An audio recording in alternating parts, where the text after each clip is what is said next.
Contexto: el esqueleto de un imperio. El tono amargo del barroco procede de la dependencia que tiene la corona española, que se ve en decaimiento. Este crea la contrarreforma, pero antes de esta debe haber una reforma.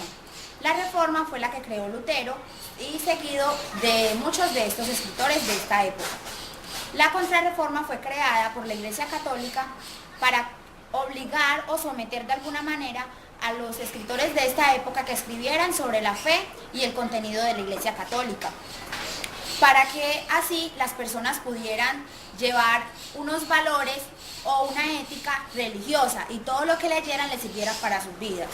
En todas las capas sociales, incluida la de los intelectuales, que son los de mayor rango de estudios, se encuentra con una capacidad de intelecto religioso, los cuales respetan la religión y tienen unos dogmas que es la máxima autoridad, como en este caso las reglas de la Iglesia Católica. Estas no las puede contradecir nadie, al igual que la autoridad del rey.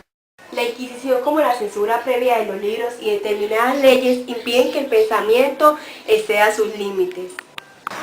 Con la expulsión de los moriscos, de los buenos artesanos y de los campesinos, que se da en 1609, con esto se agrava la situación de esto.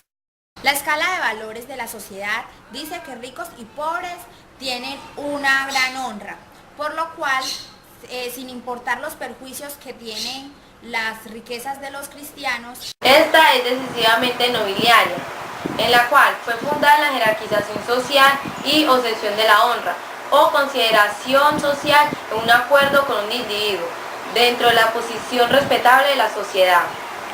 El apego español a forma noble se mantiene expensa de la clase social emprendedora, en la cual se ahoga su nacimiento.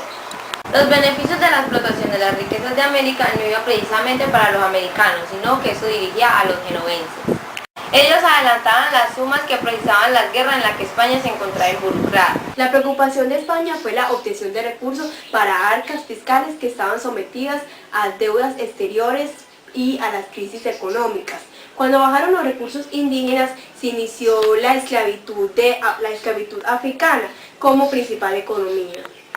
Los sucesivos reyes Felipe III, Felipe IV y Carlos II ceden el poder a diferencia de sus antepasados. Estos aprenden a dominar la economía del país, llevando a España a un segundo plano entre las potencias europeas. Con la derrota militar de Francia y las revueltas de Cataluña, acaba el papel de preponderante de España en Europa. Movimiento. El esplendor del siglo de oro español, Quevedo y Góngora. La palabra barroco es muy confundida, ya que tiene muchos significados.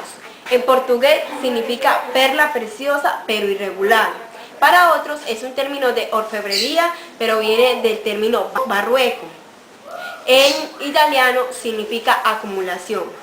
En otra teoría más popular, el nombre se vincula en la figura silogística, vocablo utilizado en la lógica medieval. Poesía culterana, Luis de Góngora. El culteranismo es una de las manifestaciones del estilo barroco.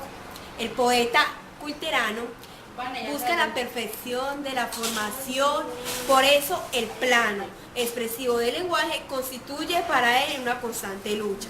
El culteranismo tiene muchas características, como primero, cultivo de formas poéticas clásicas. Los poetas culteranos se sirvieron de estructuras estróficas tradicionales, como lo son el terceto, el cuarteto, la redondilla, el romancero, la lírica, el soneto, la octava, para escribir sus obras.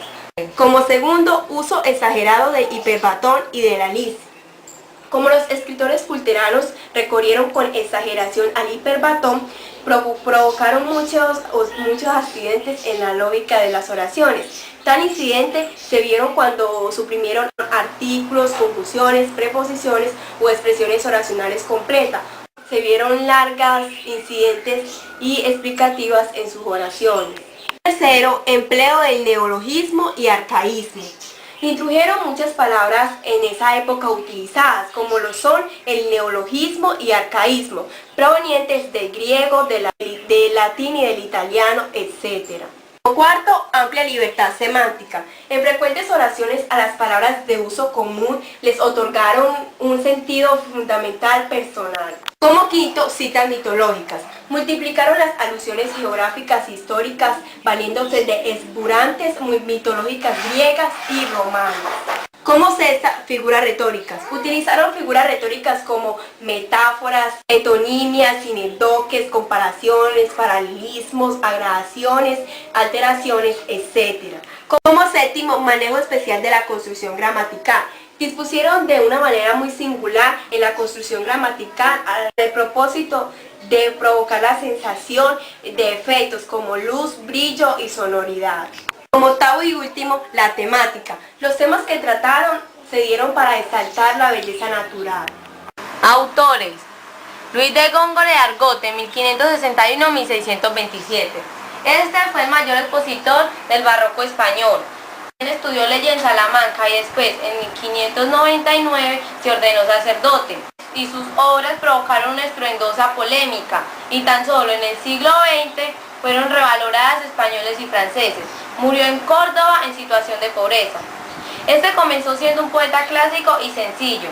Estaba unido a la escuela antequerano-granadina, precursora del barroco. En su primera época gustó el romance, lo cual contribuyó a enriquecer el romancero nuevo. Hacia 610 hizo un cambio en su estilo, abandonó la sencillez para meterse en el barroco más desenfrenado. La poesía gongórica, un triunfo del lenguaje. Francisco de Quevedo, 1580-1645. Fue el hombre más complejo de la literatura del barroco. En 2 ocasiones sufrió destierro y cárcel. Tuvo como enemigo al primer ministro de Felipe IV. La mayor parte de su obra poética la recogió en un enorme cancionero, Panazo Español. Cultivó también la poesía burlesca. También es el autor de la novela picaresca, La vida del buscón llamado Don Pablo. Fue excelente traductor de latín y griego y francés. Es un escritor tan difícil como Góngora. También fue poeta, prosista, satírico y burlesco, otras veces grave de acento religioso. Y es una de las cumbres de la letra castellana.